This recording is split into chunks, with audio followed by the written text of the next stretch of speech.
Assalamualaikum warahmatullahi wabarakatuh. Alhamdulillahilladzi an'ama 'alaina bi ni'matil imani wal islam.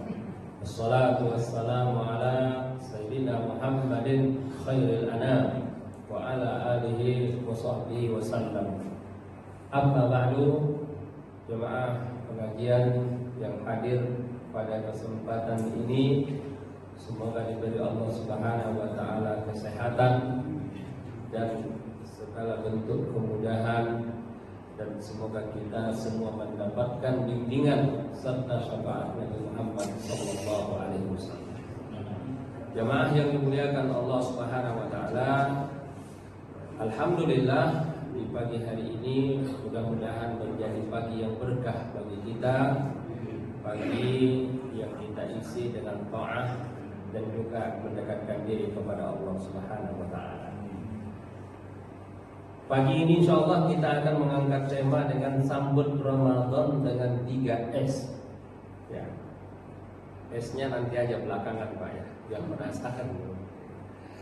Kita sebelum masuk kepada pembahasan 3S ini, ada dua hal yang ingin kita ketahui, ingin kita pahami, dan ingin kita sadari. Ya.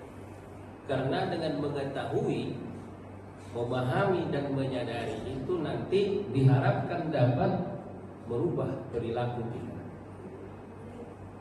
menyemangati kita, dan menguatkan daya tahan kita untuk menghadapi godaan setan dan juga godaan hawa nafsu. Yang pertama jemaah yang dimuliakan Allah Subhanahu wa taala adalah kesadaran waktu. Hari ini kita telah berada di bulan Sya'ban. Ramadan tinggal sekitar 10 hari lagi. Dan satu hal yang ingin kita ketahui dan ingin kita pahami serta kita sadari adalah bahwa bulan Sya'ban itu adalah terminal akhir dari perjalanan ibadah kita kepada Allah Subhanahu wa taala. Karena kita berangkat dari terminal Syawal, Dzulqa'dah, Dzulhijjah, Muharram, Safar, Rabiul Awal, Rabiul Akhir, Jumadil Awal, Jumadil Akhir, Rajab, Sya'ban. Sya'ban ini adalah terminal akhir kita. Turfa'u fihi al-a'mal.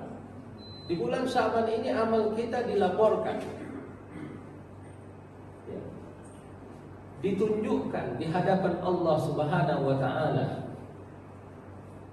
Maka hari-hari di bulan Sya'ban ini, detik-detik di bulan Sya'ban ini adalah hari yang penting, hari yang mulia, walaupun sebenarnya banyak diabaikan, kurang mendapatkan perhatian.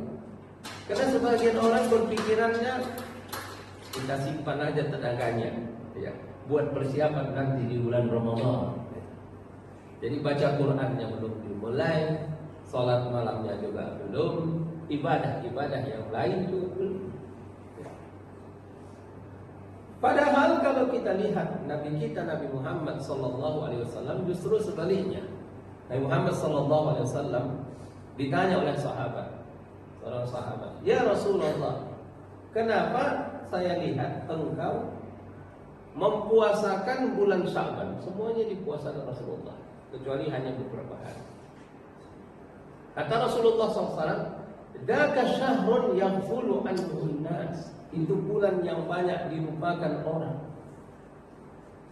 Banyak orang abai, banyak orang kurang memperdulikan, ya. Banyak orang lalai dalam beribadah di bulan Sya'ban. Mungkin karena bulan Sya'ban ini terletak di antara dua raksasa. Yang pertama bulan Rajab. Bulan Rajab itu kan bulan haram, bulan yang mulia, bulan yang agung, ya kan? Sampai Allah mengatakan fala tazlimu fihinna anfusakum, jangan kamu berbuat zalim di bulan Rajab. Sama satu lagi dia di antara bulan suci Ramadan. Sehingga orang santai, sehingga orang kurang peduli terhadap bulan Sya'ban ini. Padahal Rasulullah SAW justru mengisinya dengan ibadah. Ibadah utama yang dilakukan oleh Rasulullah di bulan Sya'ban itu adalah berpuasa. Puasa Sya'ban. Nah, jemaah yang dimuliakan oleh Allah Subhanahu wa taala. Dan itu Pak ya, kalau kita lihat nusus teks-teks keagamaan Islam itu banyak sekali hadis yang menjelaskan bahwa beribadah di waktu orang lain sedang dalam keadaan lalai, ya, ketika orang-orang sedang sibuk dengan dunia, itu pahalanya besar. Makanya lihat kenapa besar pahala sholat duha, Pak. Karena waktu pelaksanaan sholat duha itu adalah free time, waktu orang untuk mengejar dunia. Ketika orang-orang berangkat kerja jam 7, ya kan?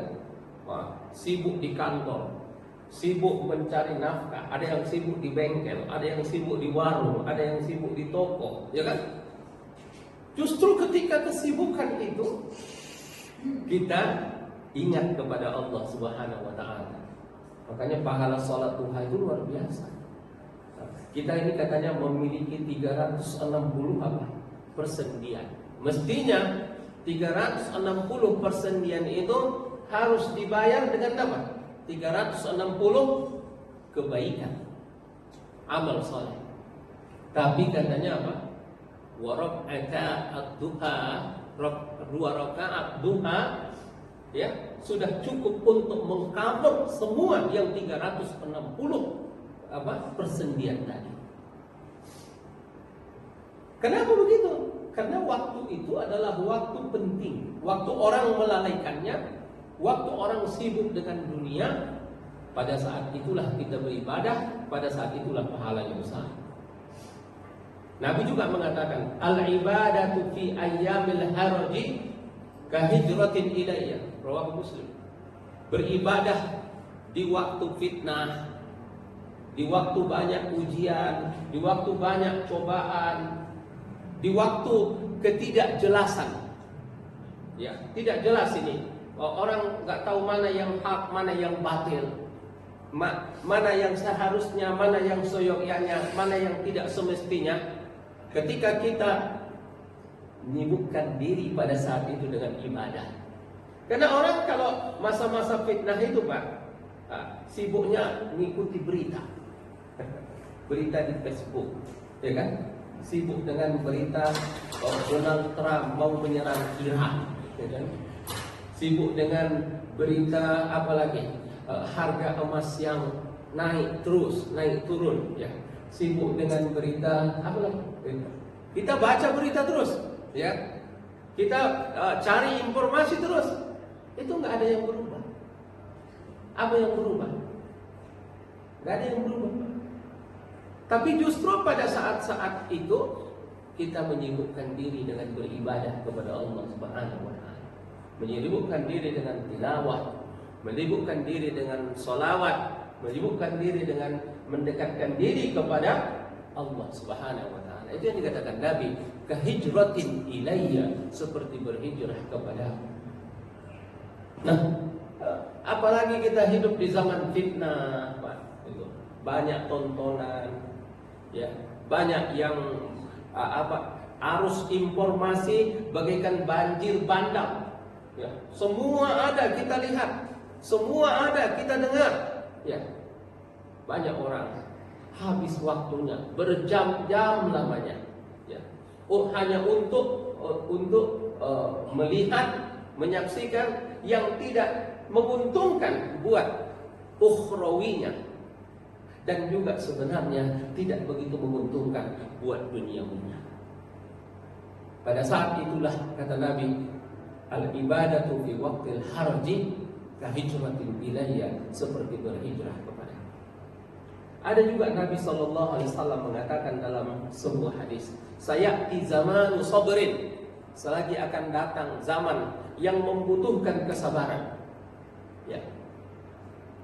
Itu zaman kapan itu? Ya, zaman kita ini yang membutuhkan kesabaran. Kata Nabi SAW, lil mutamassiki fiha lahu ajru 50 syahidan. Bagi orang yang berpegang teguh dengan agamanya pada saat itu mendapatkan pahala 50 orang yang mati syahid. Ditanya sahabat, ya Rasulullah, itu 50 kali lipat dari pahala siapa? Sahabat sudah merasa pahala mereka besar. Kata Rasulullah, iya pahala kamu, kata Rasulullah SAW. Karena ada umat di akhir zaman itu mereka tidak melihat aku, kata Nabi. Mereka tidak menyaksikan waktu Al-Quran itu diturunkan. Mereka juga tidak menyaksikan mukjizat, tapi mereka beriman kepada Allah. Mereka mendekatkan diri kepada Allah. Mereka selalu menjaga keistiqomahan mereka. Maka mereka pantas mendapatkan pahala 50 kali. Jamaah yang dimuliakan oleh Allah Subhanahu wa Ta'ala. Makanya detik demi detik dari bulan Sya'ban ini yang hanya tinggal sekitar 10 hari lagi adalah waktu terbaik bagi kita sebenarnya untuk melakukan investasi. Investasi apa? Investasi amal soleh. Ya. Amal soleh. Bahkan Nabi mengatakan, "Zalika syahrun yaqulu anhun nas." Bulan Sya'ban itu bulan yang dilupakan oleh orang. Sama satu lagi, turfa'u fihil a'mal. Amal kita dilaporkan kepada Allah Subhanahu wa Ta'ala. Ya. Bayangkan Pak, amal kita itu dilaporkan. Laporan amal itu ada 4. Ada laporan harian. Laporan harian itu laporan di waktu subuh sama di waktu asar. Hadisnya ada dalam Sahih Bukhari. Yata'aqabuna fikum malaikatun bil-laili wa malaikatun bin-nahar. Ada malaikat yang bergantian siang dan bergantian malam. Yang petugas malam itu datangnya waktu asar. Datang turun dari langit. Ya. Untuk melihat amal kita. Yang bertugas di waktu pagi datangnya di waktu subuh. Maka malaikat petugas malam dengan petugas siang itu ketemu di waktu asar. Ketemu mereka di waktu asar. Yang bertugas malam turun, yang bertugas pagi mau naik ke langit melaporkan amal. Makanya kata Allah apa dalam Quran? Hafizu 'alas salawati was-salatil wusta wa qumu lillahi qanitin. Jaga salat 5 waktu. Wabil khusus salat al-wusta. Salat al-wusta itu salat apa, Pak? Salat asar. Kenapa? Karena waktu itu malaikat ingin melaporkan amal kita kepada Allah Subhanahu wa Ta'ala. Dan kita pengen pada waktu amal kita itu dilaporkan, kita sedang dalam keadaan baik. Kita sedang dalam keadaan beribadah. Maka Allah bertanya kepada hambanya, wahai hambaku, wahai malaikatku, kata Allah, bagaimana kau dapati hamba dan bagaimana kau tinggalkan dia? Kata Allah, kata malaikat apa? Ya Allah, waktu saya datang, saya dapati dia sholat. Karena dia datang waktu asar, didapatinya sholat.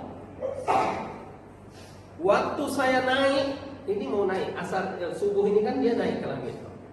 Saya dapati dia juga sholat subuh. Makanya 2 sholat ini penting, Pak. Sholat asar sama sholat subuh. Kalau sholat subuh dalilnya apa?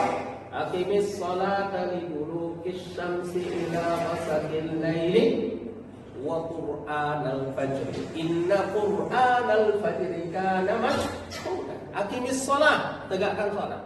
Liduluki syamsi, pada saat matahari tergelincir, ila ghasaqil lail, sampai gelapnya malam.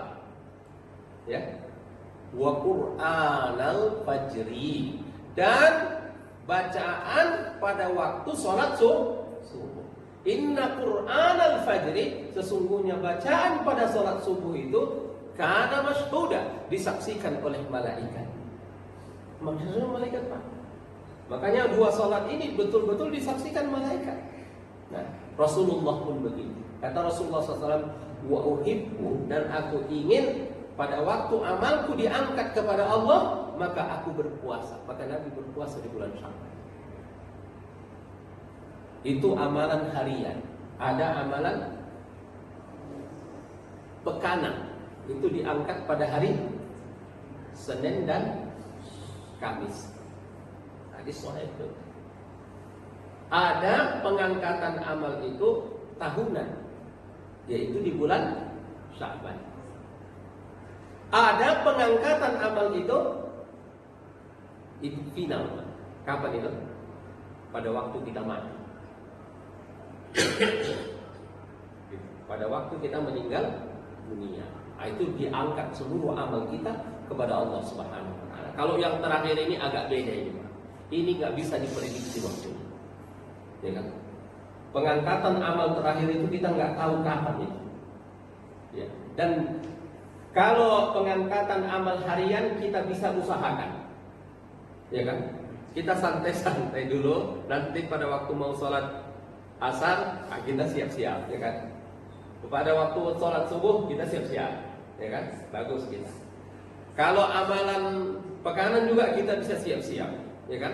Kita puasa Senin atau Kamis. Pada waktu pengangkatan amal sekali setahun juga kita bisa siap-siap. Tapi waktu pengangkatan amal secara keseluruhan itu kita nggak bisa siap-siap. Itu kita seperti apa? Seperti kita naik motor, maka kita pakai helm. Ya, pakai helm. Kenapa? Kenapa kita pakai helm terus? Karena kita tidak tahu kecelakaannya hari apa, tanggal berapa, jam berapa, dan di mana. Ya kan, Pak? Atau kalau kita naik mobil itu kita pakai sabuk. Kenapa kita pakai sabuk terus dari berangkat sehingga sampai ke tujuan? Karena kita nggak tahu kapan kita mengalami kecelakaan. Makanya kita harus standby dengan sabuk kita. Aku standby dengan helm kita. Maka kalau mau laporan kita bagus, ya, pada saat kita meninggal dunia ada doanya. Apa itu? Allahumma khtim bi husnil khatimati a'malana. Ya Allah, tutuplah amal kami dengan amalan yang terbaik pada saat kami dipanggil kepadamu. Cuma itu tidak bisa kita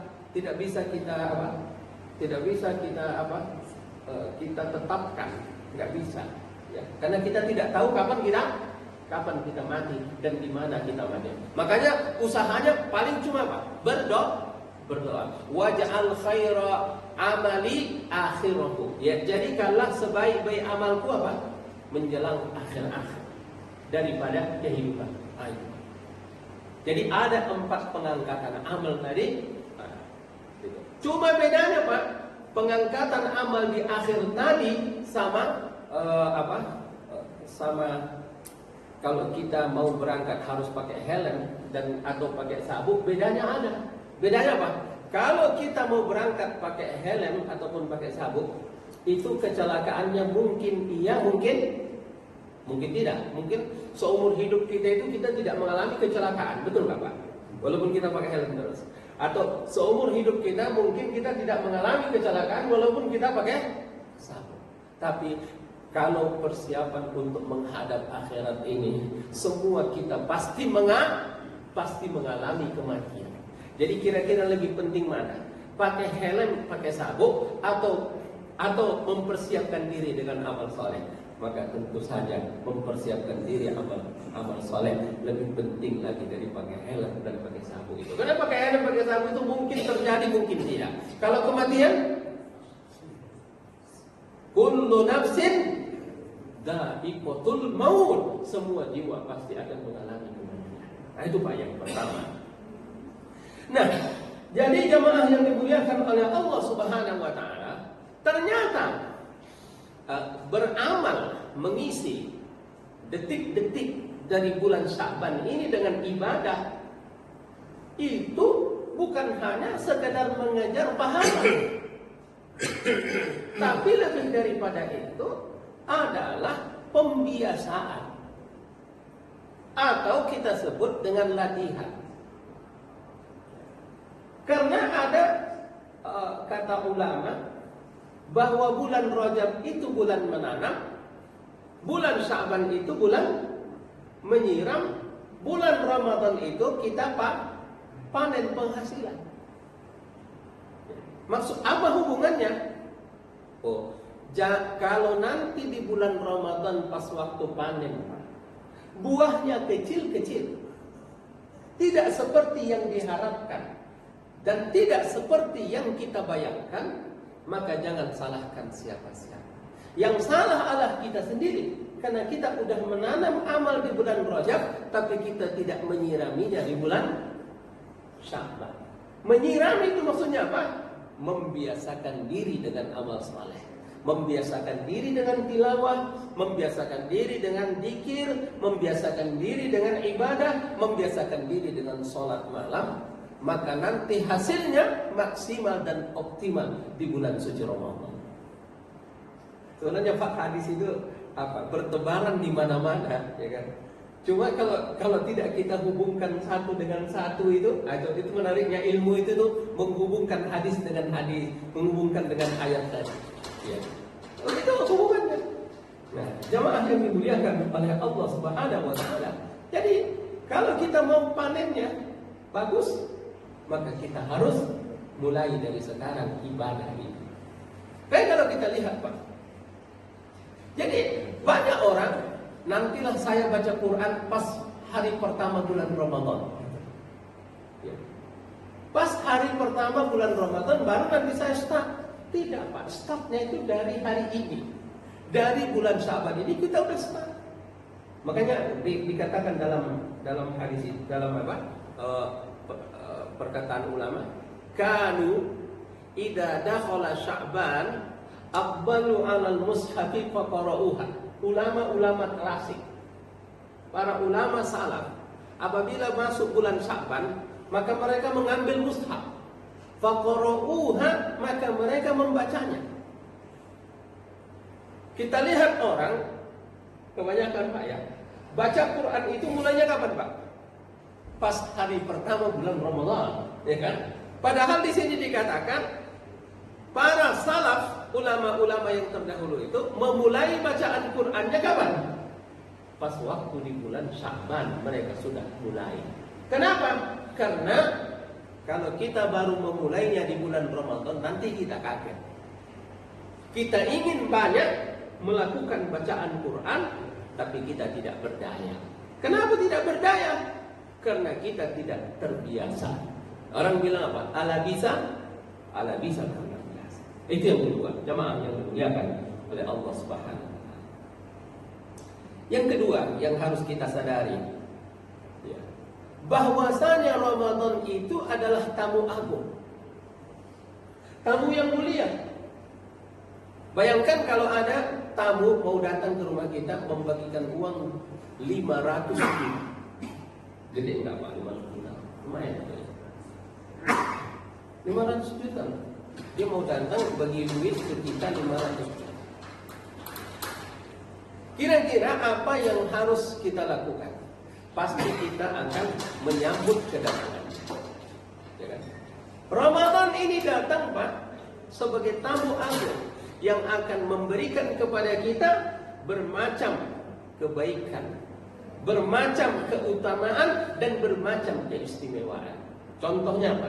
Man shoma Ramadan imanan wa ihtisaban ghufira lahu ma taqaddama min dzambi. Barang siapa yang berpuasa pada bulan Ramadan dengan keimanan dan mengharapkan pahala, diampunkan dosanya, seluruh dosanya diampunkan oleh Allah Subhanahu wa taala. Itu enggak ada, Pak, di bulan Syawal. Itu enggak ada di bulan Rajab. Itu enggak ada di bulan Dzulqa'dah, dan itu tidak ada di bulan Muharram. Hanya ada di bulan puasa. Maka bulan Ramadan itu tamu yang istimewa. Kenapa dia istimewa, Pak? Coba lihat. Ramadan itu tamu istimewa karena Allah Subhanahu wa taala memilih bulan Ramadan, bulan diturunkannya Al-Qur'an. Syahrul Ramadan alladzi unzila fihi Al-Qur'an. Bulan Ramadan Allah menurunkan Al-Qur'an. Sama satu lagi Pak. Coba, ada nggak nama bulan yang disebutkan dalam Quran? Nggak ada, kecuali bulan Ramadan. Satu-satunya nama bulan yang disebutkan di dalam Al-Quran bulan apa? Bulan Ramadan. Bulan Syawal nggak ada dalam Quran. Ya. Bulan Rajab ada nggak dalam Quran? Nggak ada. Bulan Syaban ada nggak dalam Quran? Nggak ada. Yang ada bulan apa? Bulan Ramadan. Syahrul Ramadan alladzi unzila fihi Quran. Ya ayyuhalladzina amanu kutiba alaikumus syiyam. Itu di bulan Ramadan. Maka Ramadan ini adalah bulan yang agung dan bulan yang mulia. Sama itu Pak. Sahabat siapa yang namanya ada di dalam Quran?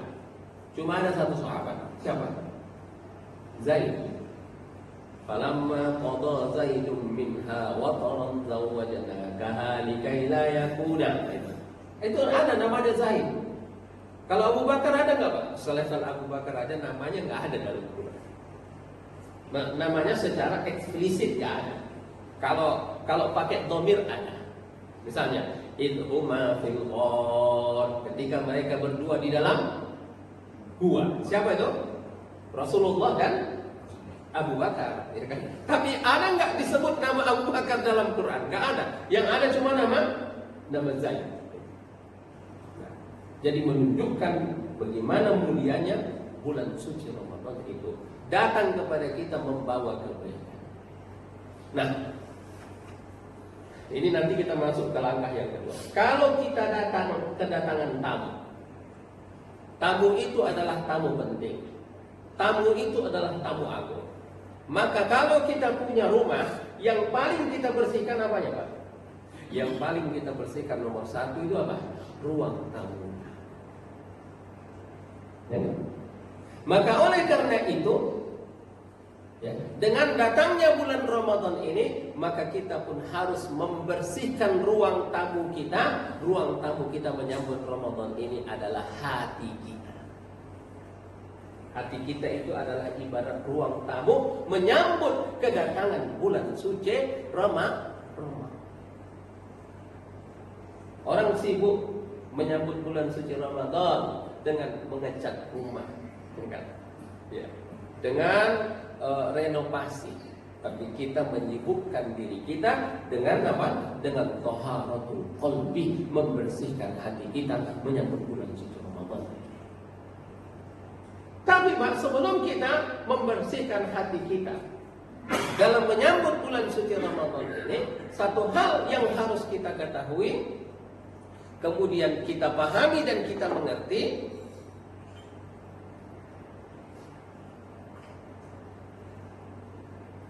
maka kita harus menyadari dulu bahwa sesungguhnya hati kita ini sedang berpenyakit.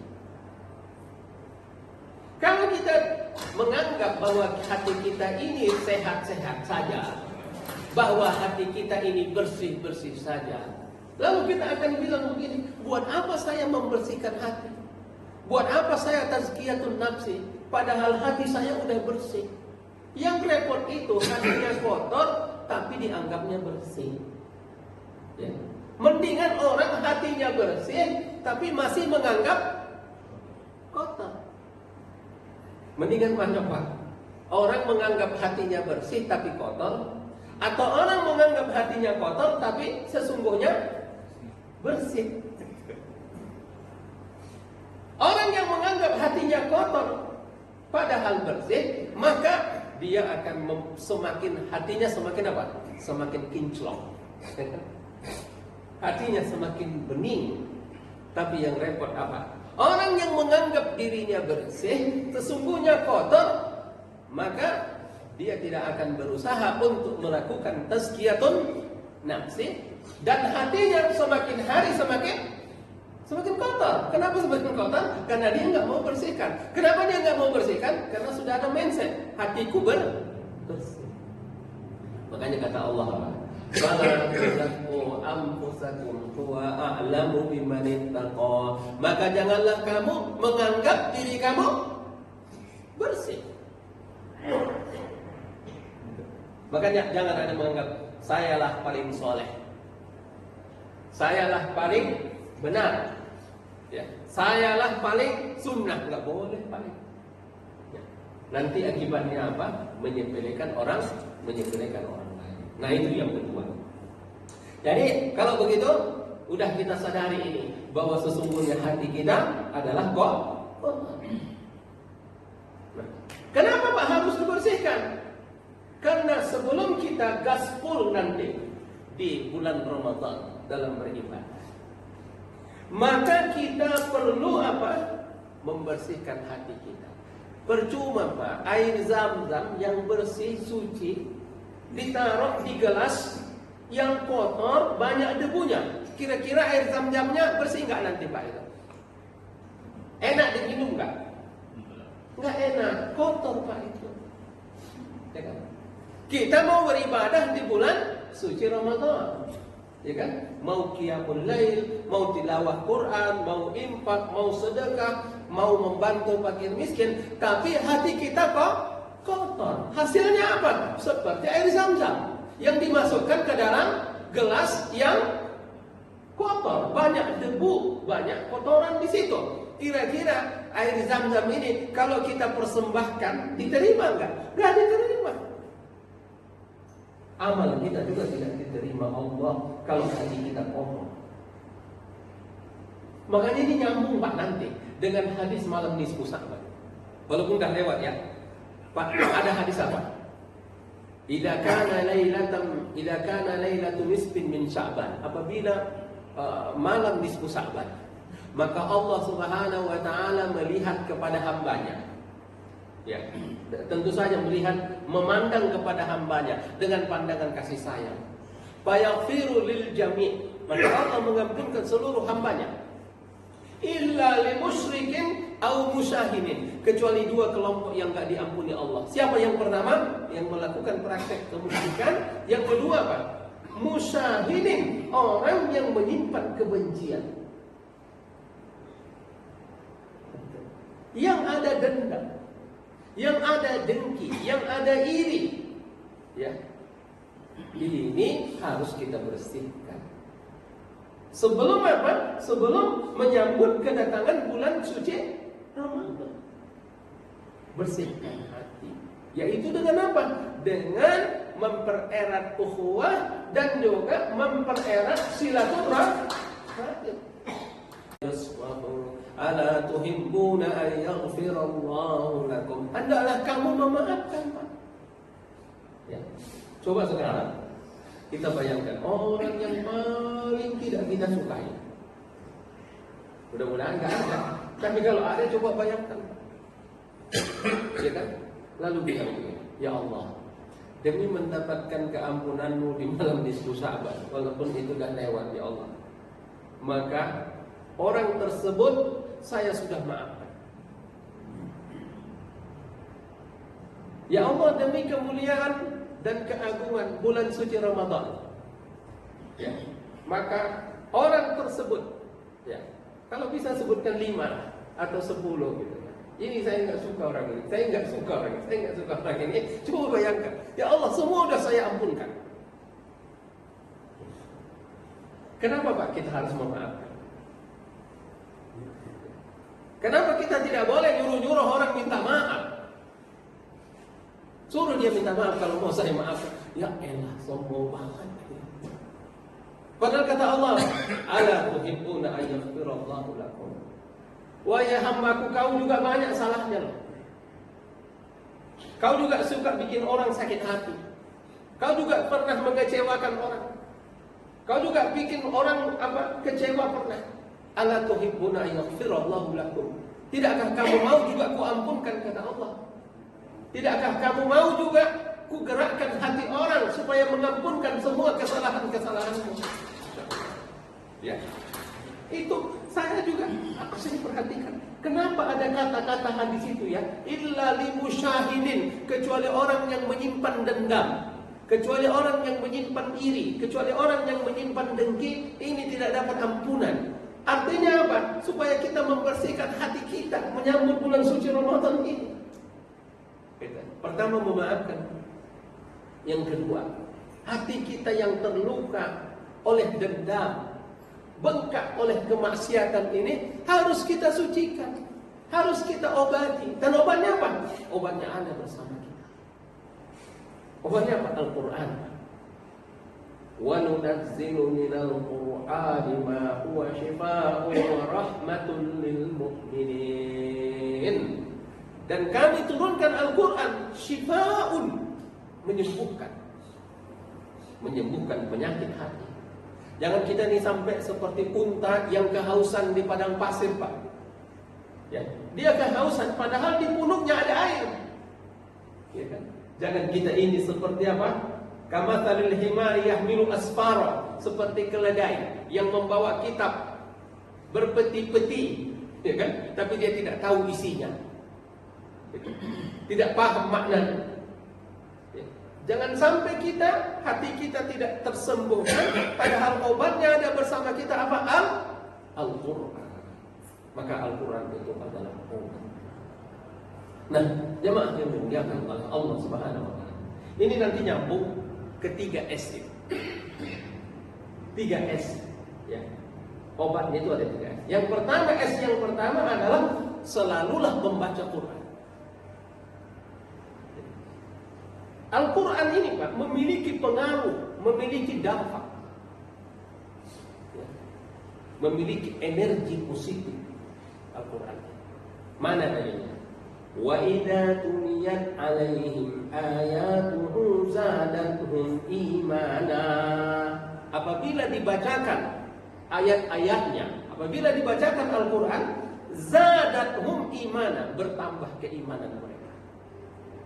Kalau saya lihat ini penafsiran para ulama, bertambah keimanan mereka itu bertambah dua hal. Yang pertama, bertambah daya tahan mereka.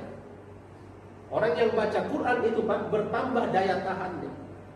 Dia memiliki daya tahan. Daya tahan artinya apa? Dia memiliki daya benteng dan pertahanan yang kokoh menghadapi godaan nafsu, godaan setan, godaan dunia. Jadi semakin orang banyak membaca Quran, maka semakin kuat pertahanannya, semakin kuat bentengnya, membentengi dirinya dari segala godaan nafsu, godaan setan, godaan wanita, godaan kekuasaan. Itu. Sebab dikatakan zadatul iman, bertambah keimanan mereka. Yang kedua, ibarat mesin air, Pak. Mesin air itu dia ada daya tarik, menariknya, ada daya apa? Daya semburnya, gitu ya. Maka orang yang membaca Quran ini juga memiliki kekuatan motivasi. Motivasi untuk menjalankan perintah-perintah Allah. Motivasi untuk birrul walidain, motivasi untuk berinfak dan bersedekah, motivasi untuk membantu orang, motivasi untuk melangkahkan kakinya ke masjid, motivasi untuk mengisi kotak amal. Dari mana? Dari baca Quran. Dalilnya sederhana. Apa tadi? Wa idza tuliyat alaihim ayatuhu zadatuhum iman. Menariknya, mungkin Bapak bertanya, Ustaz, pengaruh Al-Quran itu apakah kita harus paham? Ternyata di ayat itu dikatakan wa idza tuliyat alaihim ayatuhu zadatuhum imana. Apabila dibacakan ayat kami bertambah imannya. Itu menariknya itu. Dibacakan loh, Pak. Orang lain yang baca, kita yang dengar. Itu pengaruhnya kuat. Lalu bagaimana kalau kita sendiri yang baca? Itu luar biasa lagi. Dan di situ tidak dikatakan sehingga dia paham artinya dan paham maksudnya. Subhanallah. Sekedar dibaca saja berulang-ulang Quran itu. Ya.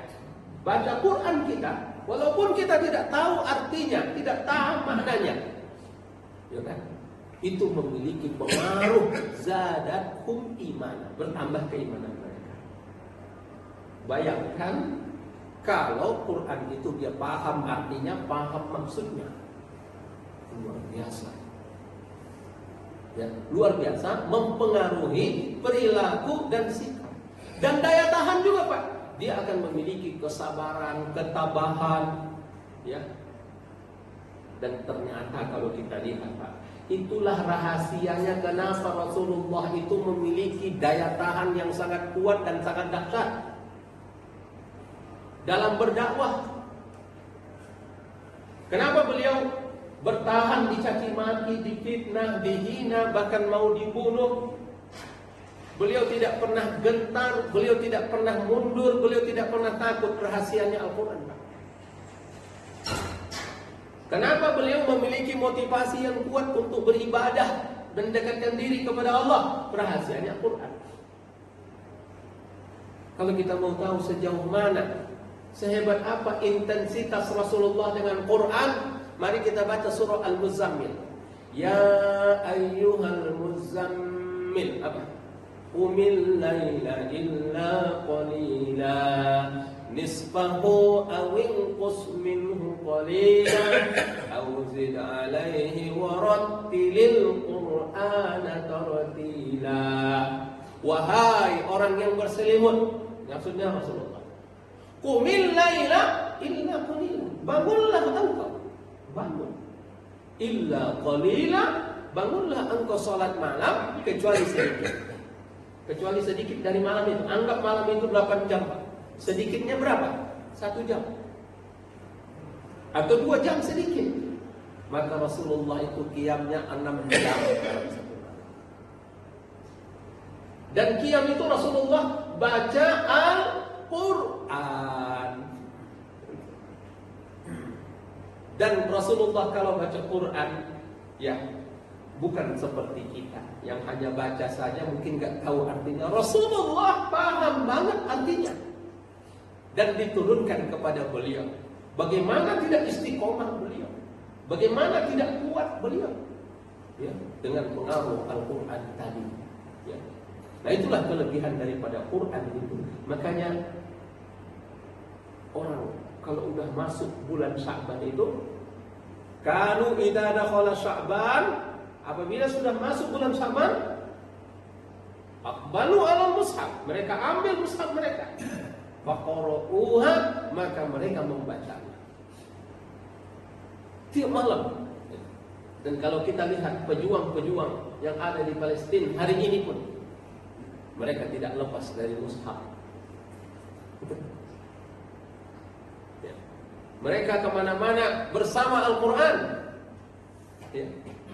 Sebab Al-Quran ada di dada mereka, Pak. Mereka hafal Quran 30 juz. Ya. Dulu Presiden Mesir, Presiden Mursi, hafal Quran 30 juz, Pak. Di penjara nggak ada mushaf pun dia baca Quran terus. Memiliki daya tahan yang sangat kuat dan sangat dahsyat. Nah, itu yang pertama, Bapak Ibu rahimahullah, ya. Makanya yang pertama adalah yang pertama adalah selalu baca Quran. Yang kedua, stop dosa dan kemaksiatan. Di bulan Sya'ban itu yang hanya tinggal 10 hari lagi ataupun 9 hari lagi, mulailah stop dosa dan kebencian. Kebencian tadi sudah kita bahas, ya. Karena kebencian itu penghalang diterimanya amal. Sebagaimana kita menuangkan air zam-zam ke gelas yang penuh debu dan kotoran, ya kan? Sebanyak apapun ibadah kita tetap kelihatan tidak sempurna. Yang kedua, stop kemaksiatan, stop pelanggaran. Kenapa? Karena sesungguhnya pelanggaran menghalangi kita mendapatkan taufik dan hidayah dari Allah Subhanahu wa taala. Suatu ketika Imam Hasan al-Basri ditanya, "Ya Imam, kenapa saya sulit bangun malam? Kenapa saya sulit baca Quran? Kenapa saya sulit berinfak? Kenapa kaki saya berat melangkah ke masjid?" Kata Imam Hasan al-Basri, "Kabbalatka khati'atuka, engkau telah dibelenggu oleh dosa-dosamu." Dosa-dosa kita itu menghalangi kita untuk taat kepada Allah Subhanahu wa taala. Makanya jamaah yang dimuliakan oleh Allah Subhanahu wa taala, kalau kita lihat dalam surah Al-Insyirah, Allah berfirman, "Alam nashrah laka sadrak wa wada'na anka wizrak alladhi anqadha dhahrak." Bukankah kami telah melapangkan dadamu, wahai Muhammad? Wa wada'na 'anka wizrak, dan kami gugurkan dosa-dosamu. Alladzi anqadha dhahrak, yang mana dosa-dosa itu membebani punggungmu. Seperti kita mau naik gunung, Pak, tapi punggung kita dibebani dengan ransel yang berisi besi-besi berkarat. Ya. Ya. Lepaskan ranselmu itu, atau lepaskan isi dari ranselmu, agar engkau bisa mendaki sampai ke puncak. Ya. Kalau kita mau ringan kaki kita melangkah di bulan suci Ramadan, mau ringan lisan kita baca Quran, ya, mau ringan tangan kita berinfak dan bersedekah, maka stop kemaksiatan mulai dari hari ini dan mulai dari ini. Itu yang dikatakan tadi, stop dosa dan stop kebencian. Dan yang terakhir, S yang ketiga adalah, ya, siapkan sedekah. Karena kita di bulan suci Ramadan itu bukan hanya mengejar kesalehan personal, tapi kita lebih kepada kesalehan sosial. Kalau kesalehan personal, kita sendiri yang merasakannya, tapi orang lain tidak merasakannya. Tapi kalau kesalehan personal, sosial, orang lain ikut merasakannya. Ya. Anak-anak kita, tetangga kita, teman kita, sahabat kita ikut merasakan kebaikan kita, maka kita menyiapkan sedekah. Ya. Kenapa harus dipersiapkan sedekah di bulan Ramadan? Karena di bulan Ramadan pahala sedekah dilipat ganda. Khususan memberikan iftar kepada orang yang berpuasa. Man aftara shaiman, siapa yang membukakan orang yang berpuasa, dia mendapatkan pahala seperti orang itu berpuasa. Di samping pahalanya sudah ada, dapat lagi dari orang ini. Jadi dia kalau menyiapkan satu porsi berbuka puasa, berarti dia mendapatkan pahala puasa satu orang. Kalau dia menyiapkan 10 dalam sehari, maka dia mendapatkan 10 puasa dalam sehari. Kesempatan ini tidak ada di bulan lain. Tidak ada di bulan Syawal, tidak ada di bulan Dzulqa'dah, tidak ada di bulan Rajab, tidak ada di bulan Sya'ban, tidak ada di bulan Dzulhijjah, hanya ada di bulan suci Ramadan. Man aftara shaiman, siapa yang memberikan buka puasa di bulan suci Ramadan, maka kita fastabiqul khairat, berlomba-lomba memberikan buka puasa. Mungkin kalau di komplek perumahan begini digilir, ya, satu orang satu hari gitu, selama 30, ya, atau 2-3 orang dalam satu hari. Tapi itu adalah batas minimal, bukan itu batas maksimal. Itu adalah batas minimal kita dalam memberikan iftar kepada orang yang berpuasa. Kita cari tambahan lain, kita pergi ke tempat-tempat yang lebih membutuhkan, yang ke tempat-tempat yang fuqara, du'afa, masakin. Ya, di sana tentu saja ada orang yang sangat membutuhkan. Walaupun dalam bentuk makanan, ataupun dalam bentuk sembako bisa, ataupun dalam bentuk uang juga bisa. Yang penting kita ikut melakukan sedekah di bulan suci Ramadan. Kenapa ini penting, Pak? Karena kita tidak mau bahwa kesolehan kita itu hanya kesolehan personal. Kita ingin juga di samping kesolehan personal dengan baca Quran, sholat malam, zikir, tilawah, doa, munajat, kita ingin juga kesolehan sosial yang bermanfaat bagi kita dan juga bagi orang lain. Nah, jamaah rahimakumullah, itulah 3S yang menjadi oleh-oleh kita dalam pengajian ini. Dan yang terakhir, jamaah rahimakumullah, mari kita jaddidu imanakum, perbarui iman kamu, ya, upgrade keimanan kita kepada Allah Subhanahu wa taala. Ya, kemudian satu lagi kita berdoa kepada Allah, Allahumma ballighna Ramadan, ya Allah sampaikanlah kami ke bulan Ramadan. Sampaikan umur kami ke bulan Ramadan agar kami mendapatkan anugerah-anugerah, kemuliaan-kemuliaan, keutamaan-keutamaan yang hanya ada di bulan Ramadan tapi tidak ada di bulan lain, ya Allah. Sampaikan kami ke bulan Ramadan agar kami mendapatkan berpuasa di bulan Ramadan. Sampaikan kami ke bulan Ramadan agar kami bisa tilawah di bulan Ramadan. Sampaikan kami ke bulan Ramadan agar kami bisa mendapatkan Lailatul Qadar di bulan Ramadan. Itulah harapan kita semua. Mudah-mudahan dengan tausiah dan pengajian singkat ini menyemangati kita semua, termasuk yang menyampaikan ceramah ini juga, dan juga kepada bapak dan ibu semua, dan sampaikanlah ini kepada keluarga-keluarga kita, kepada kenalan-kenalan kita, kepada sahabat-sahabat kita, agar manfaatnya banyak dirasakan oleh orang lain. Itu saja. Jazakumullah khairan. Mari kita tutup dengan doa. A'udzubillahi minasyaitonirrajim. Bismillahirrahmanirrahim. Alhamdulillahirabbil alamin. Shalatu wassalamu ala asyrofil anbiya'i wal mursalin wa ala alihi washabihi ajmain. Allahumma ja'al jam'ana hadza jam'an marhuma wa tafarraqana min ba'di tafarruqan ma'suma wa la taj'al fina wa la minna syaqiyan wa la mahruma. Allahumma ati nufusana taqwaha wa zakkiha anta khairu man zakkaha anta waliyuha wa maulaha. Rabbana atina fid dunya hasanah wa fil akhirati hasanah wa qina adzabannar. Sallallahu alaihi wasallam ala Muhammadin nabiyil ummi wa ala alihi washabihi ajmain. Walhamdulillahi rabbil alamin. Wassalamualaikum warahmatullahi wabarakatuh.